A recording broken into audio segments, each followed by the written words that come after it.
오늘 우리에게 주시는 하나님의 은혜의 말씀은 사도행전 18장 12절에서 22절까지의 말씀입니다. 다 같이 봉독하겠습니다. 갈리오가 아가야 총독되었을 때에 유대인이 일제히 일어나 바울을 대적하여 재판자리로 데리고 와서 말하되 이 사람이 율법을 어기어 하나님을 공경하라고 사람들을 권한다 하거늘 바울이 입을 열고자 할 때에 갈리오가 유대인들에게 이르되 너의 유대인들아 만일 무슨 부정한 일이나 괴악한 행동이었으면 내가 너희 말을 들어주는 것이 가하거니와 만일 문제가 언어와 명칭과 너희 법에 관한 것이라면 너희가 스스로 처리하라.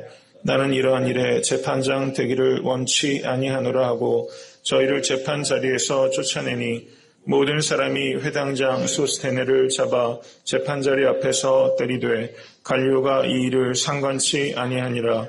바울은 더 여러 날 유하다가 형제들을 작별하고 배 타고 수리아로 떠나갈새 브리스길라와 아굴라도 함께 하더라. 바울이 일찍 서원이 있으므로 갱그라에서 머리를 깎았더라. 에베소에 와서 저희를 거기 머물러 두고 자기는 회당에 들어가서 유대인들과 변론하니 여러 사람이 더 오래 있기를 청하되 허락치 아니하고 작별하여 가로되 만일 하나님의 뜻이면 너희에게로 돌아오리라 하고 배를 타고 에베소를 떠나 가이사랴에서 상륙하여 올라가 교회의 안부를 물은 후에 안디옥으로 내려가서 아멘. 오늘 사도행전 18장 22절에 안디옥에 도달하게 됩니다. 제2차 선교 여행이 마무리가 되는 그 위대한 여정의 또 한 피리어드가 그 마침표가 찍어지게 되는 것입니다. 인생길도 순례의 길입니다. 어저께 박일철 목사님 통해서 저희가 처음 이제 말씀을 들었습니다. 말씀 시간이 굉장히 짧았어요. 그죠? 그런데 그 짧고 단순하고 깊은 말 속에서 그 평생에 살아오신 삶의 흔적이 저는 보이더라고요. 그래서 오늘 새벽에도 사실은 그 박 목사님 좀 청해서 아침 식사도 같이 하고 그 다음에 오전 중에는 조금 여기 인근에 어디 좀 잠깐이라도 좀 모시고 갈까 이런 생각을 했었는데 어제도 사실은 점심 식사하고 그 마틴 루터 킹 그 기념관을 좀 모시고 가려고 하는 짧은 시간이지만 그렇게 했는데 그 사양하시더라고요. 그런데 그게 맞다고 저도 사실 생각이 듭니다. 이제 연세가 있으셔서 이렇게 말씀 전하는데 이렇게 온 마음을 집중하시기 위해서 그렇게 하셨고 오늘 역시 그렇게 하시기를 원하시면서 나는 이제 보고 싶은 것도 없고 볼 것도 없다고 그런 이야기 하시는데 그 말씀은 오직 주님만 바라보시기 때문에 그런 거 아닌가 이런 생각이 들었습니다. 그리고 어제 예배 드리러 와서 한 1시간 전쯤에 이제 교회당에 이제 저희가 도착했지만 그 목사님과 같이 제 방에 있다가 말씀 이렇게 전하시기로 예배드려 오기 전에 저보고 자신을 위해서 기도해 달라고 그렇게 말씀하시더라고요. 제가 박 목사님 위해서 기도할 군번이 아닙니다. 예, 근데 기도해 달라고 얘기하시면서 기도를 시작하는데 제 손을 이렇게 꼭 잡으시더라고요. 그 모습을 이렇게 보면서 사도 바울이 로마 교회에 편지를 쓰면서 서로 안위한다 할 때 comfort each other 하는 표현이 나타납니다. 우리가 그리스도 안에서 형제 자매됐다는 것은 일방통행이 없다는 것이죠. 그래서 제가 목사님 어제 말씀 증거를 위해서 기도하고 또 목사님은 또 우리 교회와 저를 위해서 축복 기도해 주시면서 교회 예배당에 와서 또 말씀을 증거하는 것입니다. 그래서 저는 목회자가 이 보이는 모습이 있다면 이 보이는 모습이 힘있고 강력하기 위해서는 보이지 않는 모습이 중요하다 이런 생각이 듭니다. 사람 앞에 아니라 홀로 하나님 앞에 서 있을 때 그 모습이 바로 나의 정체성이다. 이런 그런 생각이 들고 우리가 정말 그 부분을 깊이 생각하고 단련하는 것이 영성이라고 생각이 됩니다. 너무나 귀한 목사님 모셨고 이제 연로하셔서 언제 또 기회가 있을지 잘 모르겠지만 사람 숫자 중요한 건 아니지만 꼭 그 말씀을 들어야 될 분들이 주변에 있을 거라고 생각이 됩니다. 그래서 권면하시고 또 무엇보다 낮아시니 이 말씀을 통해서 어제 엠마오를 가는 그 두 제자처럼 주님을 깊이 인카운터링하는 여러분과 제가 될 수 있게 되기를 간절히 소원합니다. 오늘 본문 말씀에 갈리오가 아가야 총독되었을 때라고 말하고 있습니다. 이것은 AD 51년에 일어났던 사건입니다. 여러분 혹시 세네카라는 철학자를 아십니까? 코바디스라는 영화를 보시면 거기 네로 황제의 폭정이 나타나는데 그때 원로원에서 원로이고 그리고 그 당시에 스토아 학파를 대표하는 철학자 네로의 폭정에 가슴 아파했던 그 로마의 최고의 지성이 바로 이 세네카입니다. 그런데 이 갈리오가 오늘 본문에 나타나는 이 갈리오가 세네카의 동생입니다. 그래서 이 세네카가 이 갈리오의 그 성품 댐댐이를 표현하면서 이 갈리오의 kindness, 갈리오가 얼마나 친절한 사람이고 온유한 사람인가를 자기 동생을 극찬한 이야기가 있습니다. 이 갈리오의 본명은 마커스 안데우스 노바터스라는 사람입니다. 이 사람이 이제 아가야 총독으로 고린도에 온 것입니다. 새롭게 총독이 오니까 이 사람을 어떻게 좀 구워 삶아가지고 바울을 비롯한 이 그리스도인들을 박해할까? 이렇게 사탄은 끊임없이 기회를 노린다는 것입니다. 우리가 영적으로 참으로 각성해야 되는 것입니다. 새롭게 총독이 오자 18장 12절을 보니까 유대인이 일체히 일어나서 이 기회를 틈타는 것입니다. 그리고 재판 자리에 나오게 되는 것입니다. 그래서 율법을 어기어 18장 13절을 보시면 하나님을 공경하라고 사람을 권한다 하거늘 이렇게 말하고 있습니다. 이 유대인들이 지금 문제를 삼아서 소송을 걸고 있는 이 핵심은 유대교는 그 로마 제국에서 공인된 종교입니다.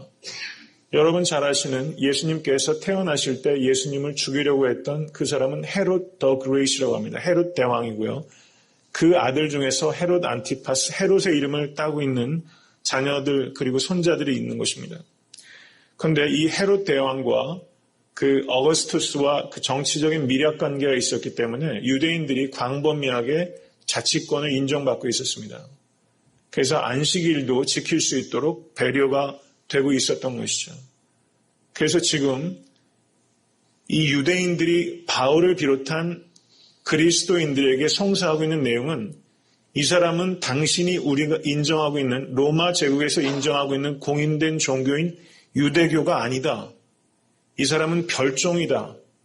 우리와 다른 종류의 사람이다. 이 사람은 로마 제국의 불순한 사람이다. 다른 왕을 섬긴다. 그리스도라는 왕을 섬긴다.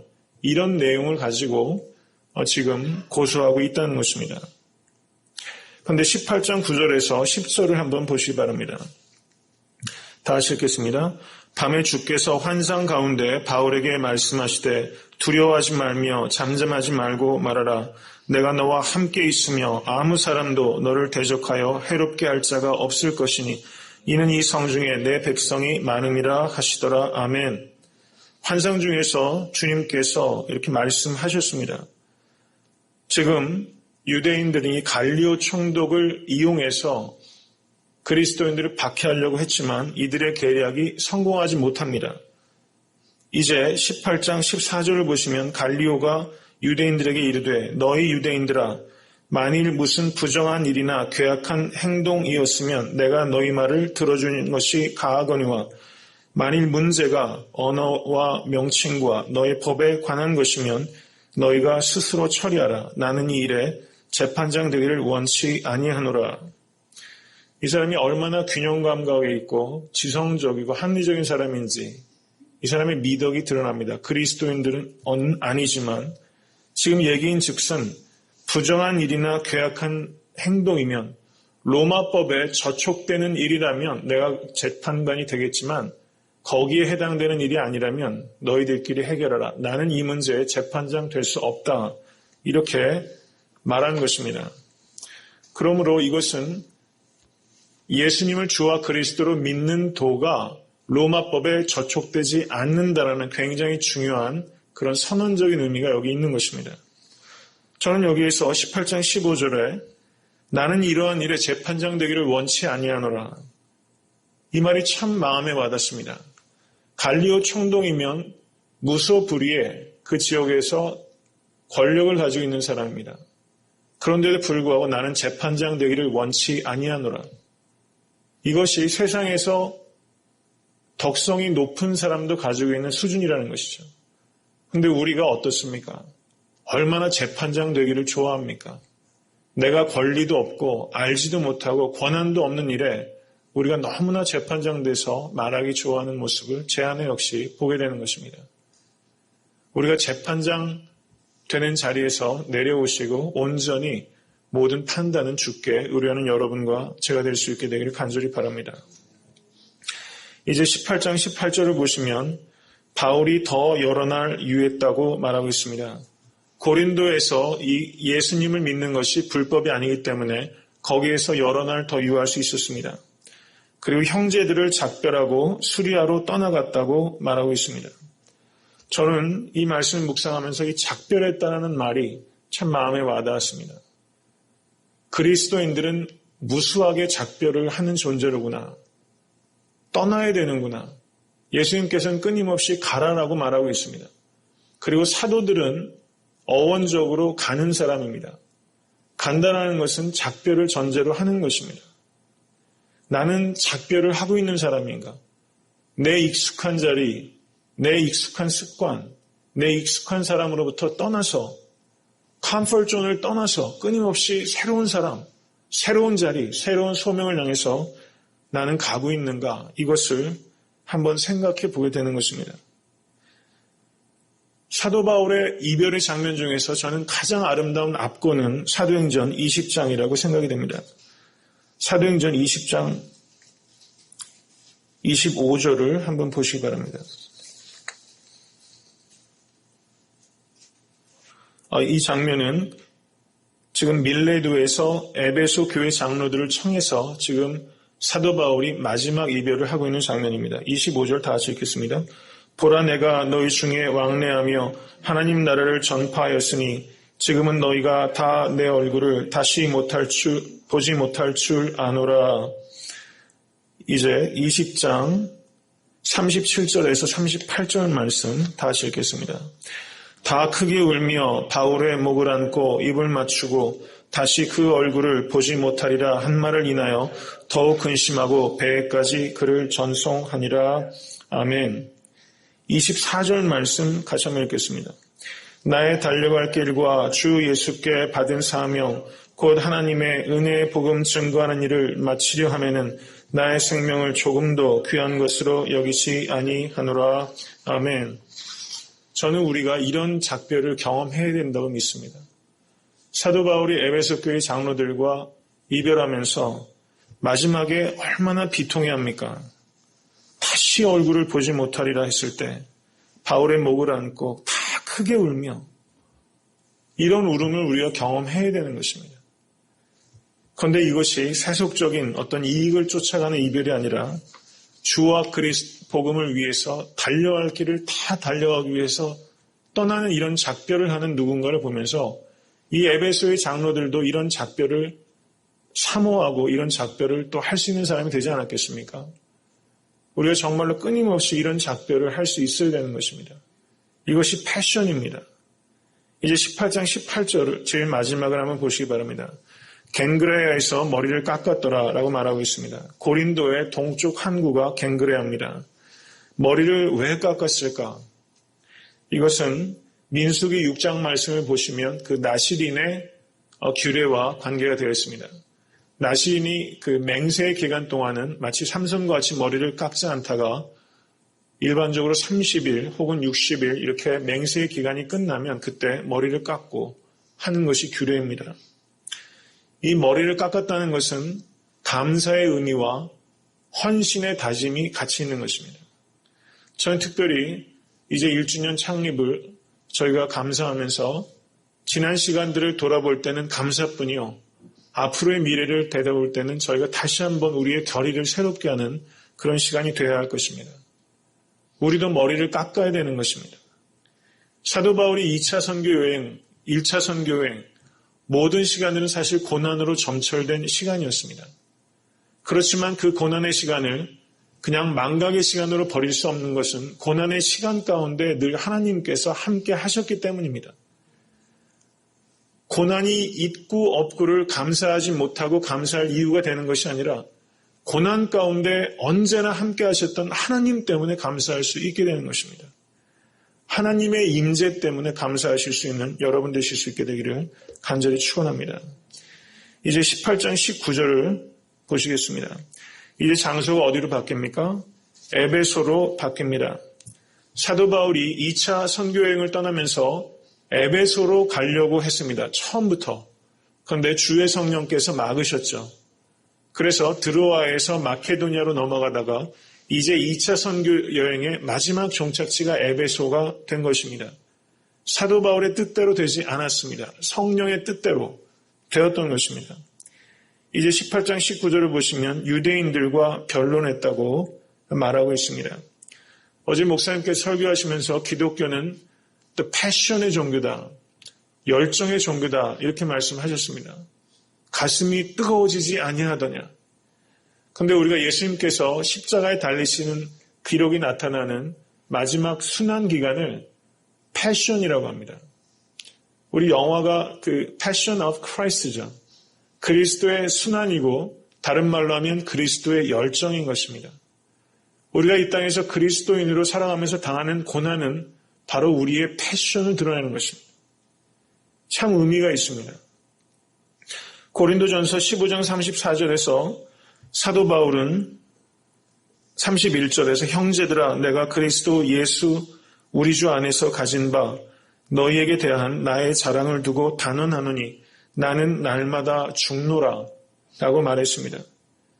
저는 유대인들과 변론했던 이 말씀을 보면서 사도 바울이 내가 이러다가 죽을지도 몰라 이 정도 생각하는 것이 아니라 내가 주와 복음을 위해서 죽겠다는 각오를 하고 있다는 것을 보여줍니다. 저는 이런 열정이 저의 열정 될 수 있기를 기도합니다. 그것을 위해서 기도해 주시기 바랍니다. 여러분들의 가슴도 이런 패션으로 불타오르게 되기를 간절히 축원합니다.